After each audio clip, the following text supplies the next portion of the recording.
దొంగలైనను, లోబులనైనను, త్రాగుబోతులైనను, దూషకులైనను, దోచుకుని వారైనను దేవుని రాజ్యమునకు వారసులు కానేరరు అని బైబిల్ సూటిగా స్పష్టంగా మాట్లాడుతాం.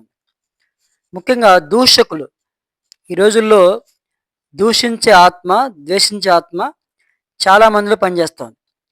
ఒకవేళ మనం బాగా ప్రార్థించొచ్చు, దేవుని వాక్యాన్ని బోధించొచ్చు. అయినప్పటికీ మనము ఇతరులను దూషించామంటే కంపల్సరిగా నరకానికి వెళ్ళే అవకాశం ఉంది. అదేవిధంగా ఈ రోజుల్లో పనిచేసే ఆఫీస్‌లో గావచ్చు, ఇంట్లో గావచ్చు, ప్రతి స్థలములో ఈ రోజుల్లో దూషించే వాళ్ళు ఎక్కువవుతున్నారు. ఇతరులని తిట్టేవాళ్ళు కొంతమందికి ఉదయం లెగిసిన కాడ్నుంచి రాత్రి వరకు ఇతరులని దూషిస్తూనే ఉంటారు. వాళ్ళకి దూషించకపోతే ఆ పూట గడవదు.